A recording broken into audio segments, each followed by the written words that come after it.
Good morning, everyone. This is Jeffe Kennedy, author of epic fantasy romance, and I'm here with my first cup of coffee. Ah, delightful. Today is Monday, December 30th, 2024, and welcome to my last podcast of 2024. I wouldn't bail on you that easily. I probably didn't even effectively carry off the tease there. Um, it occurred to me to start out saying that was my last podcast and then change it. But eh, I'm good at being a tease in some ways, but not in others. So anyway, last podcast of 2024 on Friday. I'll see if I can't have some stats for you. Who knows? Maybe I will, maybe I won't. 'Tis the season where they send me all kinds of stats on how my podcast is doing. And as you all know, to some extent, I really don't care. I mean, I care, but I don't care. I don't care about the numbers. That's not why I'm doing it. But yeah, I think 2025 will be season 8. I've been doing this for a long time, over 1,000 episodes. Oh, yeah, and I talked about this before. My friend out there in Singapore. Hi, hope you had a good holiday. I hope you all had a good holiday. I certainly did. It was very interesting to me that I son of a gun, rest works. Even though it was a very busy week with having my mom here and everything, I I can I almost don't remember what I was doing. I finished something. What was it on Friday? Oh yeah, Sex Lies and Ley Lines. I did finish that on Friday and got the uh, synopsis thingy, whatever you call that. Uh, maybe I'm too rested. I got that updated and all sent off. So that was great. As I am rarely able to do, I sometimes complain about timing, and how, like, if you try to time a break for something like the Christmas holiday, you may not be done with your writing work at the time that you want to be in order to take that break. And this time it worked out just fine. So yeah, I was happy for that. I did no work for an entire week, um, and it was good. It was nice to have that time off. Um, I noticed a few things from it because it was time off over a Christmas holiday where I did entertaining. We had a little party. We had friends over for Christmas brunch, which was absolutely wonderful. Had my mom here and we ran around and did some stuff. And I'm neatening up my nails as I talk here because they are a little bit chipped. Long-time listeners will recall that I can no longer use gel nail polish because I got that reaction. And so now I have to use regular nail polish, the humanity, and it doesn't last as well. And really, I hate it. It annoys me no end, but there we are. So, um, so I was very occupied. At no point did I feel the itch, like I should be getting work done. It was nice to have my projects finished with. Today I'm going to start Strange Familiar. I know you all are waiting for it. No way I'm going to release it in a month. My original release date is the 27th, which I'm going to bump out, but I'm going to give it a little while to see how I'm doing, how long it takes me to get there. I'm hoping that I will have renewed energy for maybe writing 3,000 words a day. A girl can dream. So let's see. Things that I noticed. I actually made notes. Um, it's one thing that I discover over and over, and longtime listeners will probably be nodding sagely along with this. But it's fascinating to me that I continually forget how much energy writing takes. That it is I often make the joke, which is no longer, if it ever was, okay to say, that it's not picking cotton, which sounds racist, except that my Scottish sharecropper ancestors did pick cotton, and which is, of course, back-breaking work in that North Carolina heat and humidity. If you know it, you feel me. I myself have never picked cotton, but I certainly heard plenty of tales, family tales, of the experience of picking cotton. So, what that's amazing to me is it feels like mental energy shouldn't be work, and yet it is. And when I'm not writing, I have a lot more energy overall. I mean, I have extra energy. I have extra spoons, as it were. And this is something that I want to try to remember, that, like when I feel tired during my work week, my writing week, at the end of the week, a lot of times I will mention on here that on Friday I had a tired, I run out of energy. It's a real thing. Um, so that's what it falls under the category of. I should have categories of what things that we discover over and over again. And I want to talk a little bit about setting New Year's goals for those of you interested in such things. I do believe in goal setting. I don't believe so much in. I feel like resolution has come to have a bad connotation for people, but I do think it's useful at year end to reevaluate where you've been, what you've done, and where you want to go. Um, so, oh, well, I'm mixing things up today, but hey, that's on brand, right? I did set a pre-order date for Magic Reborn.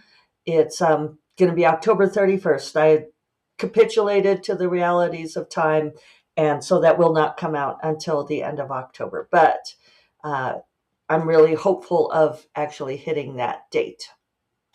I should probably put my notes in a particular order, but that would be awfully uh, organized of me.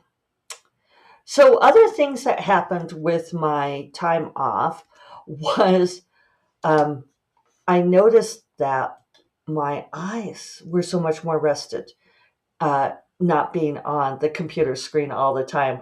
Go figure. This also falls in the category of things that we knew and yet need to have proven to ourselves over and over. Uh, my poor eyes. Um, the other thing I noticed was that by Saturday, Friday or Saturday, I started feeling that real creative juice flowing again, and thought of a new project. It's a nonfiction project, and I'm gonna work on it on the side. I started it. I put like 1,000 words in on it, and that was really cool to feel that bubbling up. So, when we talk about refilling the well, and I've talked a lot about aggressively refilling the well, right? Uh, like for me, that time away really worked well to refill the well, and that bubbling up of the creative juice is a sign, right? That's part of, I think, why we talk about it as a well, is it does feel very juicy and wet, and in the best possible ways. When you dream about water, I always think that water is the creative subconscious. It certainly is for me.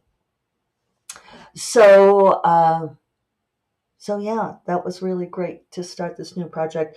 I finished reading several books, which was also great. Uh, I read this book. I bet you it's right here. Oh, it is. Hold on. This book, All Fours by Miranda July. Not typically the kind of book I read, but my friend, Megan Mulry, wanted me to read it because Miranda July is going to be here at the Santa Fe Literary Festival in May. And she read it and wanted someone to talk to about it. And this is all you bookworms out there are nodding along, right? Like we all have that experience, right? So much so that when she says, I'm not sure you will like this book, but I want you to read it anyway so we can talk about it, that you understand that feeling. So I read it and I also understood why she was conflicted. I didn't like it at first. I might have put it down if I had not been exhorted to read it, except also I found it unput downable. It is compellingly written, and it's a strange book. It's an unusual book, and it takes you on a journey. And it's I loved it. I ended up loving it, and it gave me again. It was very well refilling, and I've been contemplating some of the things. I had breakfast with Megan yesterday, so we could discuss. And we were talking about the whole concept of what makes a good book, what makes a book worthy of what some people consider to be, like even worthwhile, because there are a lot of people involved in the literary scene, who consider genre to be just flat beyond consideration. That there's nothing good about genre, and of all the genres, that romance is at the very bottom of worthwhileness, not goodiness. And it's such a longtime listeners again will know that this is something I wrestle with periodically over time is how do we define what makes a book good? Good. I hate that. Because a book that people love to read um, may not be considered good by the gatekeepers of prose. 50 Shades of Grey is a great example of this. A lot of people started that book and simply could not keep reading because they felt like it was so badly written. And yet, it, I know, thousands and hundreds of thousands, possibly a million people read it and loved it for the story, for the roller coaster ride, for the purient enjoyment of it. Um, so it is therefore not a bad book because people don't read bad books for fun. Uh, and it all depends on this whole like good, bad slicing that we do. But one thing that I have come to consider, because there are books that I read that I grow bored with them. I don't want to keep reading. Uh, yeah, I mean, we've all been there, right? Uh,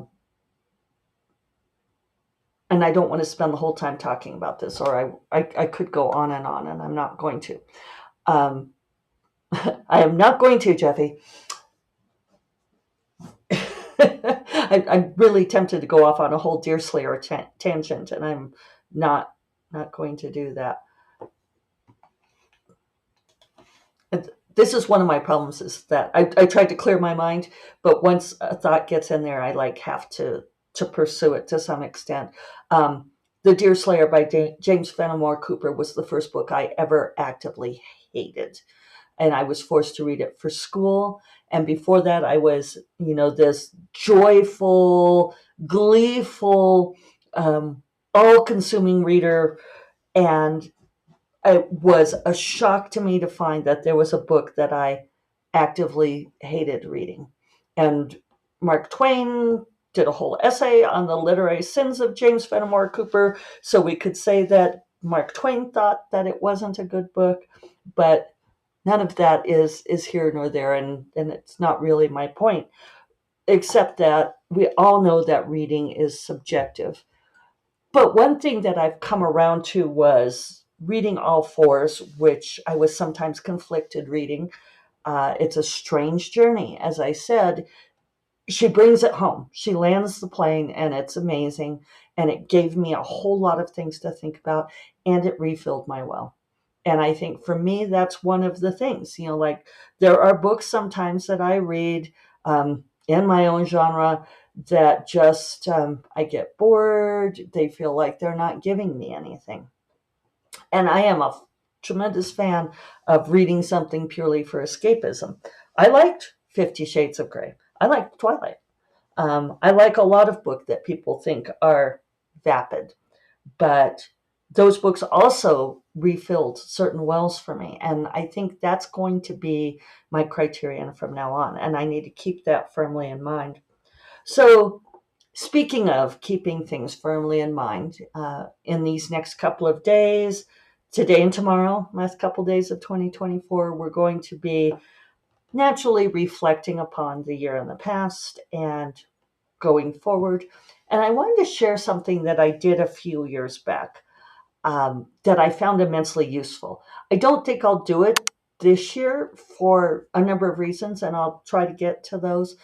But one thing I did quite a few years back was I wrote down goals for different categories of my life. So, like creativity, writing, money. I don't remember what they all were. Probably personal life, whatever categories matter to you. And I got some pretty stationery, and I wrote out a note card. I don't think it has to be pretty, like don't let that get in the way of doing this if you don't have time between now and midnight tomorrow night to, go find it. But it's nice to give it a sense of occasion, of ritual. So I got these nice note cards, and I wrote a goal or several goals. I may have done like 5 goals. Again, you can do whatever you want for each of those categories. And I put them in the envelope and I sealed them up. And then a year later, I opened them. And it was really interesting to see where my mind had been just a year before. And I think we could actually do this for like 5 or 10 years and so forth, which might be fun to do. Now I kind of want to do that. Um, yeah, I think I might do this now. I'm talking myself into it. It's one of those things where, like the success gurus always go into this thing of like you have to write down your goals and you have to visualize them and revisit them and have them where you can see them and all of that. And I'm not sure that's useful. I think it can be really good to set the intention and then let it go and then do your work. Just keep doing your work through the year. And at the end of the year, open those envelopes, and it's like that message from your previous self. Um, it's Try it. It's don't let the note paper get in the way, but seal it up in something and put it somewhere where you forgot, and or where you won't lose them.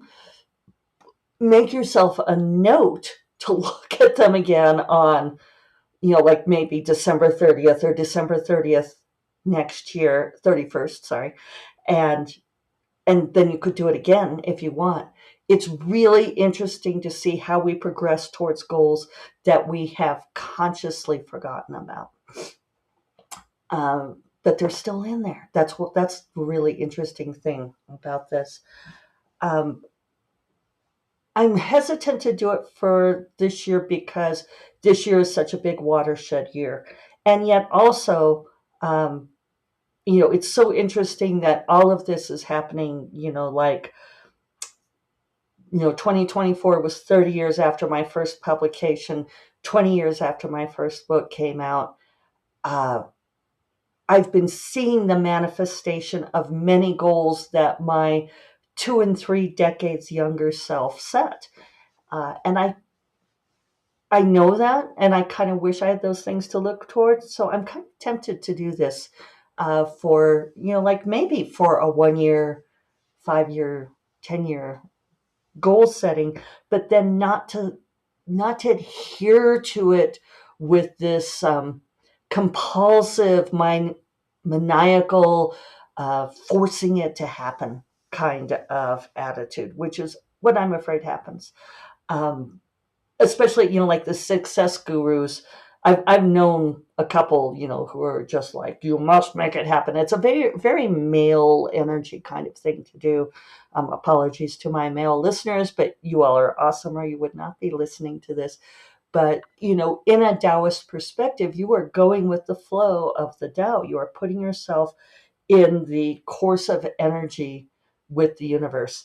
And you don't force the Tao. You don't make the Tao knuckle under to your will, which is, sort of part of this whole like male incel movement and so forth.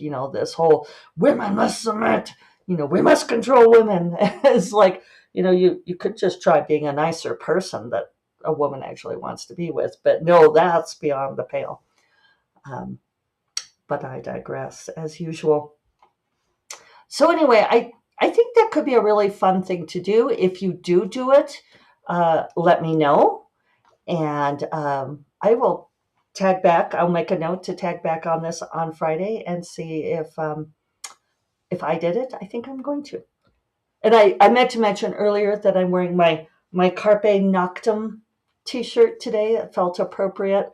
Carpe Noctem is, of course, a uh, play on the familiar, more or less familiar Latin phrase carpe diem, which was popularized by, I believe, Dead Poets Society, which was a good movie, although very, very boy. Uh, it was still useful in some ways. Carpe diem meaning seize the day. Carpe noctem was never really a thing for the Romans, but seize the night, right? Seize that which is not commonly believed to be useful or valuable. I think that might be my goal for the coming year. So, on that note, I'm going to get started on Strange Familiar, and yeah, exciting stuff. And I will talk to you all on Friday. You all take care. Bye bye.